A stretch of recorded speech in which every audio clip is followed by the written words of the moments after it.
You and your organization spend a lot of time and money in meetings, but they don't always deliver. How can you have better meetings consistently? I'll share a whole list of ideas in this video.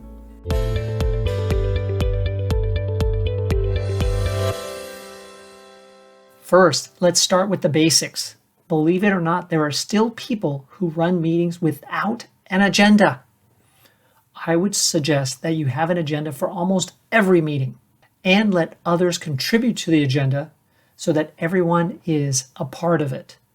But do so with a deadline. After the deadline, the agenda is fixed for that meeting. They can contribute to the agenda for the next meeting. Also, only invite the people who should be there. Steve Jobs was famous for this. If you don't have a role in this meeting, you shouldn't be there. That can be difficult at times, but once the organization gets clear about that, then it's much more efficient. Too much of this inviting people who would be nice to have at the meeting, that is a waste of time and money. So be very clear that every person at the meeting should be at the meeting. Next, could the meeting be shorter? Why is the default length for a meeting half an hour or an hour? We just think that way. But could it be done in 20 minutes? Can it be done in 45 minutes? When the meeting's objectives have been met, end the meeting. So even if it was set for 45 minutes, we reached our objective, so we don't need to meet any longer. End of meeting. Tackle the tough stuff. I've been a part of meetings with clients where they don't talk about the toughest subjects. The elephants that are in the room but not on the agenda, put those elephants on the agenda and make sure that you build in enough time to really talk about them and allow people to weigh in. Don't cram the agenda so full of items that the tough stuff gets short shrift. If there's not enough time to make a decision on the tough stuff, set up a subgroup to follow up on that topic, and they will decide, and the rest of the group will be committed to the decision that they make. This is huge. From this whole list, if you do this, you'll have better meetings. Always be clear about what kind of meeting this is. Is it a brainstorming meeting? Is it a we need to fix a problem kind of meeting?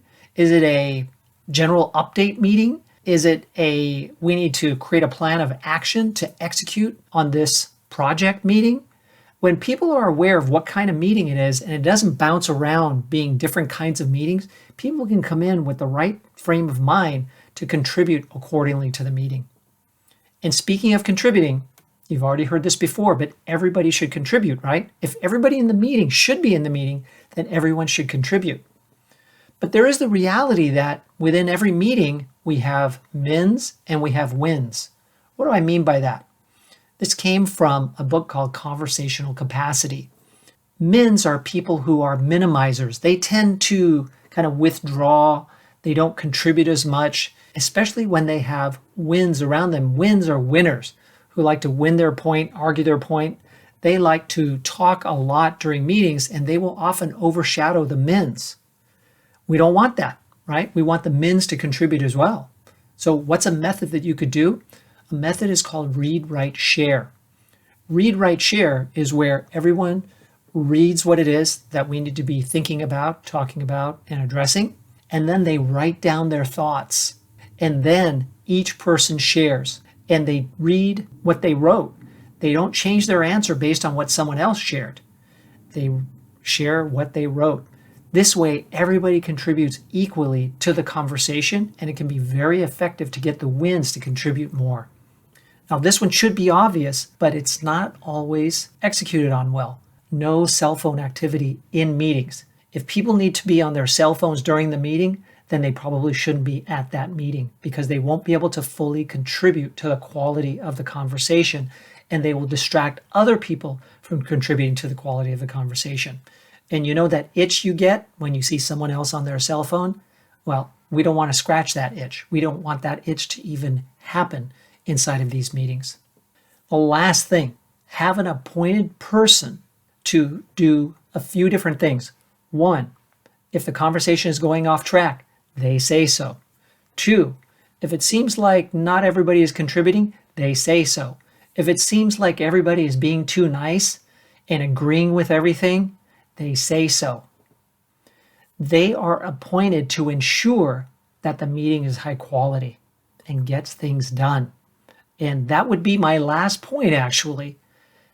When the meeting ends, it's clear to all involved who's doing what and by when. When we have that level of clarity, we tackled the tough stuff. We actually made decisions or agreed that a subgroup would make decisions. We know what kind of meeting we're in. We're done when we're done. And the other ideas that I've shared with you, your meetings are going to get a whole lot better. Let me know. Do you have other ideas for how you make meetings really successful and productive? Share them in the comments below. I'd love to see them. If you like this video, like it, comment on it, and share it with others who are having bad meetings.